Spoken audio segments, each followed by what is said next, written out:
And we'll now move on to the issues of a broadcaster writing a book. We're turning our attention to the demystification of social aberrations that hinders the greatness of the human mind, all in a book written by broadcaster Adaora Onyechere, Sydney Jack. The book explains the treacherous journey of politics, examining the power play, manipulations and deceit therein. With real-life examples, the book gives an insight into the realm of politics, power and self-preservation and its intricacies.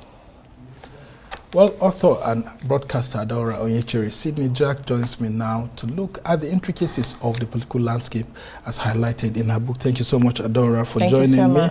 And you should have been also on this seat, maybe putting someone else or even myself on the hot seat. But here you are, writing a book. Talk to us about this book because, I mean, I took a look at it and it's on Amazon and, I mean, lots of Nigerians are beginning to pick interest. What exactly are you trying to say with this book? All right, first of all, thank you so much for the honor of this interview. And I think it is quite apt, looking at the times that we're in and the dynamism of our politics, the evolving of our democracy, and the emergence of new voices and new politicians within this space. And frankly, I think one of the leading factor for me was I was once in that space as well. I ran elections in 2019. And, you know, the experiences, the baptism by fire, like some people would say. And the treachery, which you mentioned. Of course, you know, and the intrigues is quite often, you know, better experienced than explained. Because, you know, on the other side of broadcasting, you are examining, you know, the issues, you're analyzing the cases, you're talking to the politicians then at that time, and you are taking stock of what should be and what should not be. But when you get into the space in itself, you begin to look at the underbelly of politics, the fact that politics is not just about, you know, service, but also about power play, the conflict and the cooperation within this space in itself. And I think for me, that's what led to it. And I think, frankly, you know, I came to see that politics is perhaps what I would call the tapestry, you know, of human life, because you are politics and politics, our whole life is interwoven with politics, our everyday engagement, how we look at society. And I think one of the key points there is to also say that there are several layers of politics, you know, and one of the things I did analyze is that the fact that some people are in the politics for servitude, some there are in there for politricking, and some are the politics in terms of when you look at the insect, you know. So for me, I feel that it's very essential for us to look at that. But more importantly is the fact that I wrote this from also a gender perspective and a gender lens. Yeah, that's the aspect that I really want to want you to talk about, the role of women in politics, your experience, and then of course how difficult it is for women to actually break into certain groups, cartels, and all of that within political structures, whenever they find themselves in mainstream politics. Yes, indeed. Again, mainstream politics, the complexities thereof. I mean, we look at it every day. The politics of 1999 is not the politics of 2024. It wasn't that of 2023, and you can see that there's some sort of, you know, bravery in the space, some sort of manipulation in terms of the reservation of those who truly, you know, want to be in the space to serve, and also the bravery of those who are there to manipulate the process.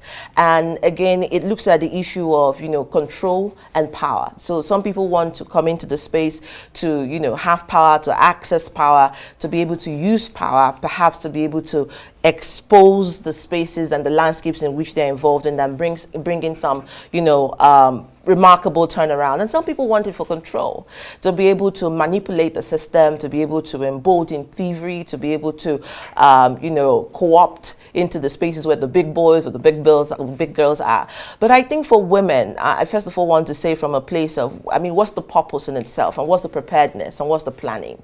And I think that's where, you know, the category I'm trying to look at in terms of the politics. And again, also looking at the fact that, I mean, if you look at the title of the book in itself, it's quite controversial. Yeah, I mean, Yes, I'm coming to that. Yeah, it's very quite quickly. controversial. But I think the real reason is the fact that, you know, in the space where we are in, it is quite patriarchal. You can run away from that.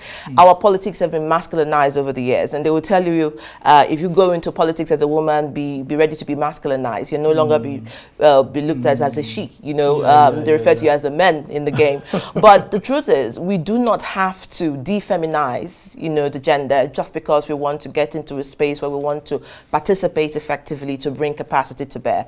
And I think one of the things that is being done, you know, deliberately is to create stereotypes that, you know, hinder women from getting into the space, creating political analogies that make it seem that, you know, the space is shrouded with patriarchy, and create engagement, you know, nomenclatures that, you know, resist women. And so those are one of the issues that I raised in the book as well. Right. Yeah, I just want to know the thinking behind the title of the book. I mean, when you just take a look at it, and I want you to hold the book and then just show it, and you see, I mean, lots of things right there. So what was the thinking behind it actually, and is it related to sexism in what's it called, politics? Absolutely. I mean, the world in itself thrives on sexualization of, you know, the purpose of any issue, whether it be in our music industry, whether it be in our fashion. It seems like the emerging language of commerce, you know, in every space. And unfortunately, it has come to stay unless we do something drastic about it, which is one of the reasons why I wrote the book. And essentially, you know, the stereotype woven around women, the gender identities that define them negatively, was one of the reasons I came up with the title. And I said, well, why put it in the book that, you know, makes you comfortable? Why don't you shock and dare the odds, and it's see, really shocking, yes, and get people curious enough to want to find out why this title. I remember when I was doing some consultations with some experts in the field, it took about, you know, close to 2 years to put this together, because I had to really make sure that the title was, you know, essentially going to be accepted.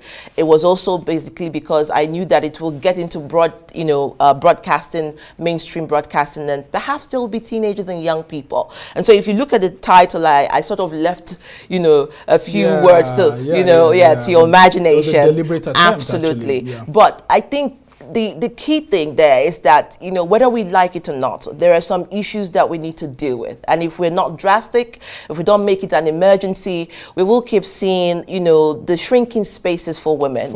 And we saw that actually in 2023 during the elections. And it looks like if you don't know someone as a woman who happens to be a man, it's difficult for you to break through.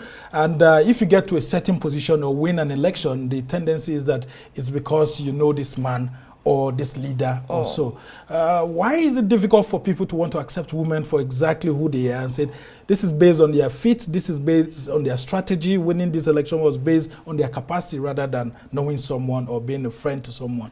I think all of that is just a concentric circle of conspiracy to bewilder, you know, the sensibilities of people who want to get into the space, especially women.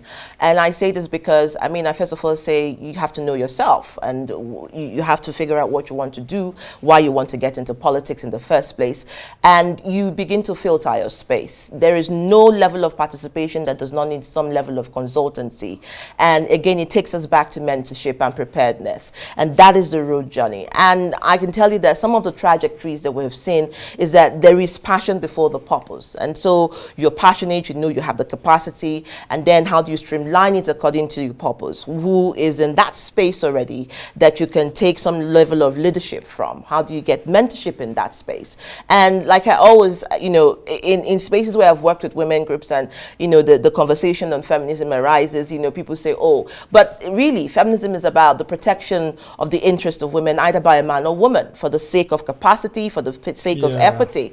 And I think until we get to that space where everyone understands that women's participation is humans' participation, we may still keep going around the circle to say, oh, this space is not for women and this space is for women. And I believe that, you know, rightly or wrongly, that whether we like it or not, it is not just only in Nigeria. We saw that in the Liberian elections. Very few women emerged.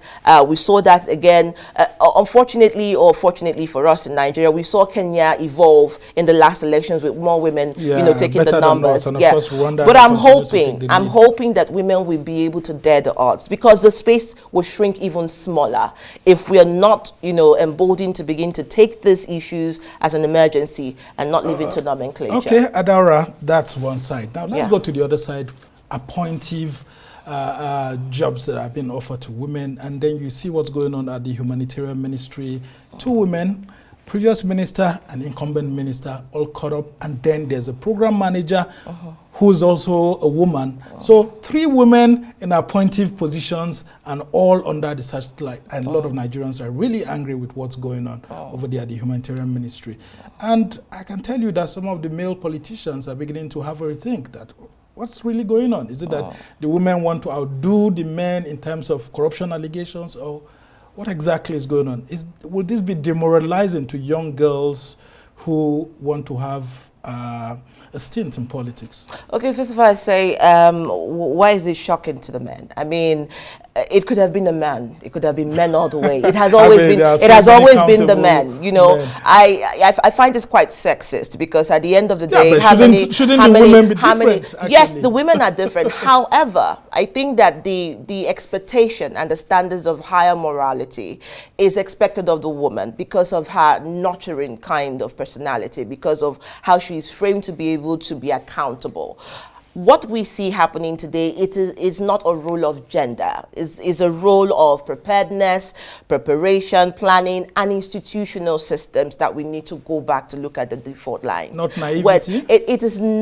You can consider a bit of naivety, but you cannot say that there is no role where the institutions come into play, because you have both men and women in those spaces. And for the first time in a long time, women are put under the searchlight because they expect better from them.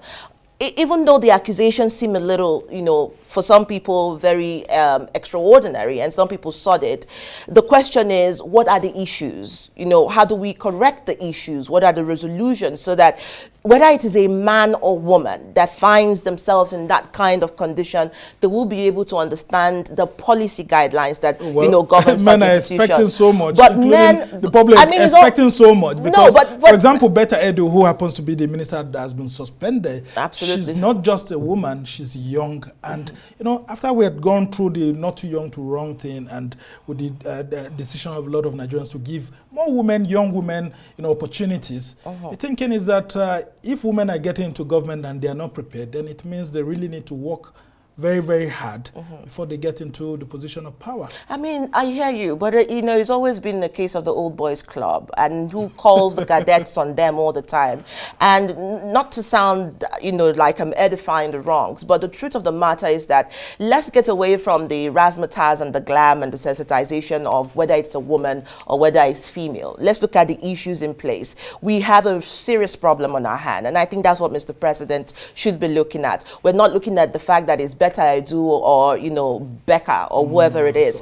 Absolutely, we are looking at the fact that there is a long time characteristics of a default line in institutions that enable lack of accountability, that enable thievery, that enable misappropriation of funds, and people who walk into those spaces without underlined understanding, perhaps through training from the ministry itself, would also go into that fault line. So if you change a Betta Edu today and put somebody else, and the person finds themselves in that kind of intrigue, they will still make the mistake. So it's a total overhaul. Well, I think the idea behind giving women the humanitarian ministry, because of how by nature women are actually people who nurture others easily. But coming back to your book now, I want to find out the reception very quickly as we're trying to round off this conversation. What's been the reception like, both in terms of sales and then in terms of people? I mean, just seeing the cover page alone, it inspires lots of conversations. What's been the reception like?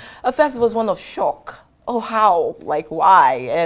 And then out of curiosity, they would want it there to, you know, get a copy and find out what's in between the line. I mean, the first 2 weeks online has been amazing. I mean, I sold about 126 copies in the first week. And, you know, it's still about to come to launch. And I think after the launch, we'll probably, you know, go to public sales and libraries and, you know, certain bookshops. Including e-copies and absolutely, absolutely. So the e-copies are available online when you go to Amazon and certain spots. But the truth of the matter is that from somebody like me, it was unexpected, and certain things were in the book. I think you should read it. Yeah, I mean, I will. I mean, a lot of in between the lines. That's why, because of kids here and there, we're trying to be very careful what we say. Well, absolutely. I mean, it's been very captivating seeing you writing this, and I just hope you get all the best wishes and everything, including the monies that should be coming to you when eventually, you know, it goes very, very hot. It is the first one. Yeah, yes. I mean, very good seeing a broadcaster writing, but we must thank you so much. Thank you. Adaora Onyechere, Sydney Jack, is a broadcaster, and she's written this book to actually sensitize lots of Nigerians on the power politics that's ongoing within our polity. And we must thank you so much for joining us on the show.